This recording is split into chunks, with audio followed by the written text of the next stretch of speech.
magkaisa, wag mang-isa. Serbisyo, wag sariling benepisyo.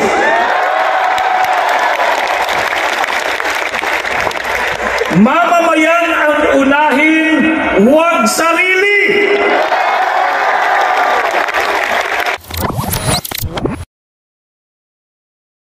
Marami po sa ating kababayan ang nakikiisa rin sa paraang nanonood sila sa kanilang telebisyon, sa kanilang computer monitor o cellphone o anumang gadget na gamit nila.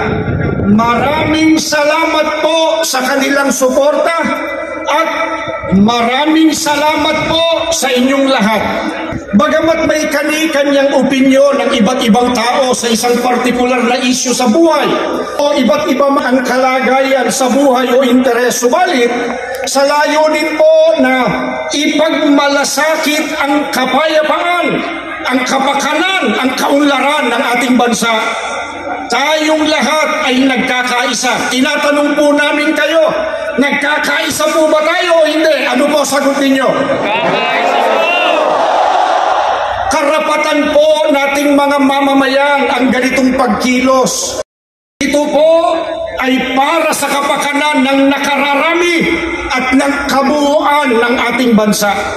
Kinakaharap ng mga mahihirap na mga kababayan na pinalalalapan, korupsyon, mga kalamidad, kriminalidad, bangayang pampolitika at iba pa.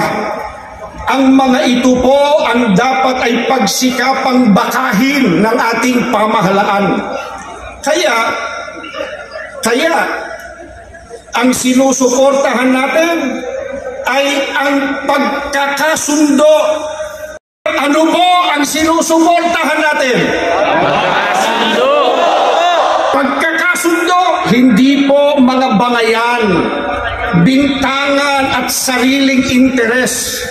Ang nais natin ay ipagpauna ng mga namumuno sa pamahalaan ang mga kapakanan at ikabubuti ng mas nakararami bago ang pamumulitika. Gusto po nating iparinig sa mga nasa pamahalaan ang damdamin ng sambayanan. Gising kami! Gising kami! Hinihintay namin ang paglilingkod ninyo sa kapakanan naming mga simpleng Pilipino.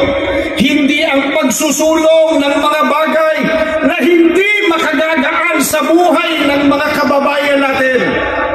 Mamaya po, abangan nyo, higit pang lilinawin ng mga kasama nating magsasalita ang nagkakaisang layunin natin. Kaya payapang nagkakatipon-tipon tayo ngayon. Mabuhay po ang Pilipinas! Mabuhay ang Pilipinas! Mabuhay ang mamamayang Filipino! Sa kanyang pahayag na hindi siya sumasang-ayon sa isinusulong na impeachment laban sa pangalawang Pangulo, Sara Duterte. Panoorin po muna natin ito. This is not important. This does not make any difference to even one single Filipino life. So why waste time on it? What will happen to if somebody files an impeachment? It will tie down the House, it will tie down the Senate, it will just take up our time, and for what? For nothing. For nothing. None of this will help improve a single Filipino life. As far as I'm concerned, it's a storm in a teacup. Ang Kongreso at Senado, sa halip na gamitin ang kanilang mahalagang oras para sa mga makabuluhang usapin tulad ng edukasyon, infrastruktura at serbisyong pangkalusugan, ang mga mambabatas ay magtutuon ng isang bagay na hindi naman totoong makatutulong sa buhay ng karaniwang Pilipino.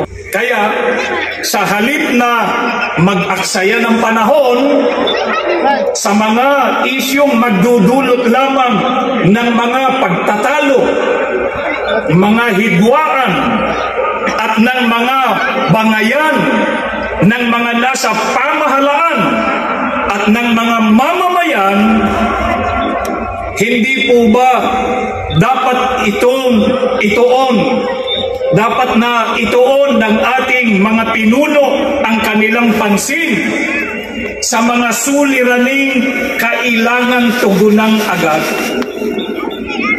Mga kababayan, hindi po ba totoo na kapag itinuloy ang impeachment ay magtatalo-talo hindi lamang yung mga mamamayan, kundi maging sila mismo na mga government officials? Hindi po ito gusto. Ito po ay ayaw ng maraming Pilipino at ito rin ang ayaw ng mga kaanib sa Iglesia ni Cristo.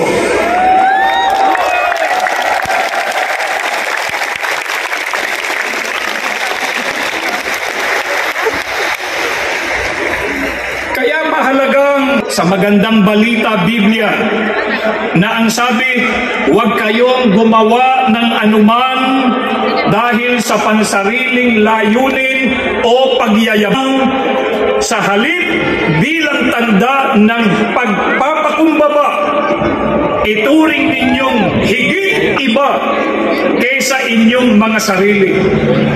Pagmalasakitan ninyo ang kapakanan ng iba at hindi lamang ang inyong sarili. Para sa kapakanan ng mga mamamayan, hindi po para sa sariling o pansariling interes. At lalo na hindi po para maghasik ng pagkakampi-kampi, dahilan ang hangarin ay humawak ng kapangyarihan.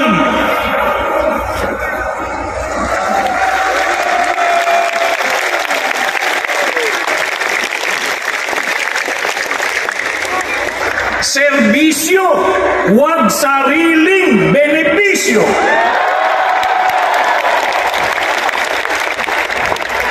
Mamamayan ang unahin, huwag sarili.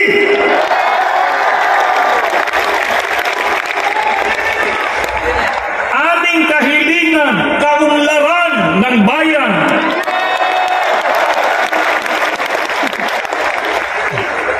Magkaisa para tumatag ang bansa.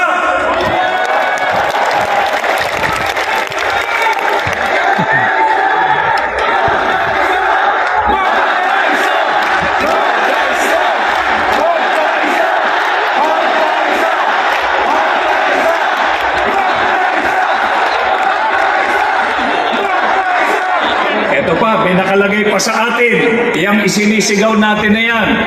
Magkaisa, wag mang-isa.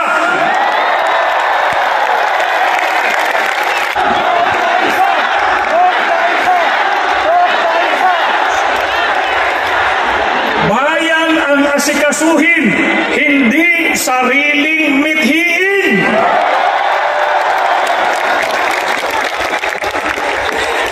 Unahin ang bayan, wag bangayan. INC is for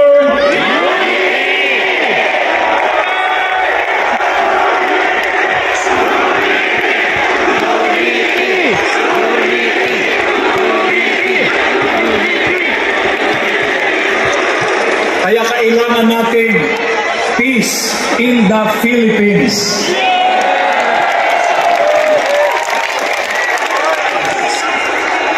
Bakit po ganito ang ating mga panawagan? Kasi ayaw namin ng kaguluhan, saan man ito panig manggaling. Ang nais natin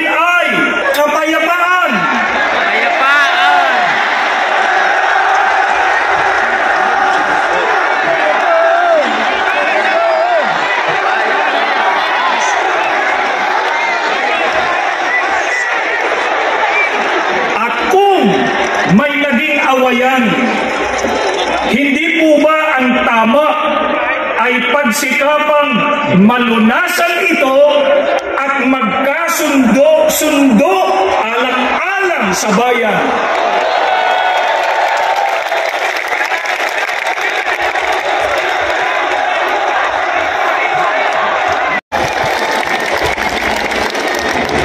Alang-alang sa mahal nating bansa, dapat magkaisa. Iwasan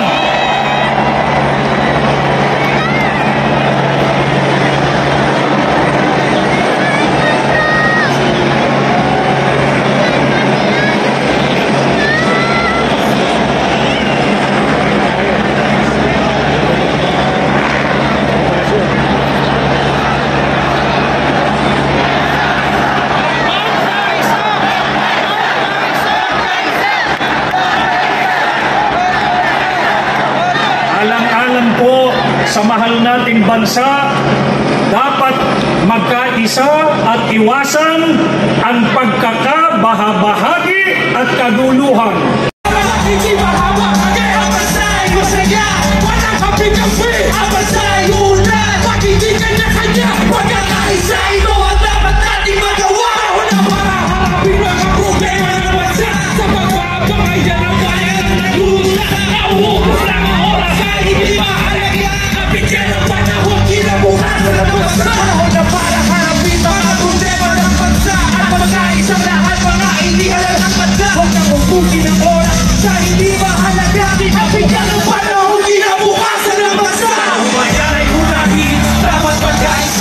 Ayusin ang mga problema ng ating bansa.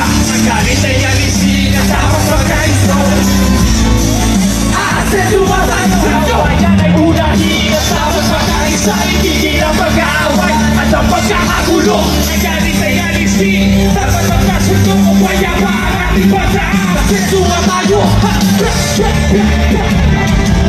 Pagigyan ang panahon, inabukasan ng bansa.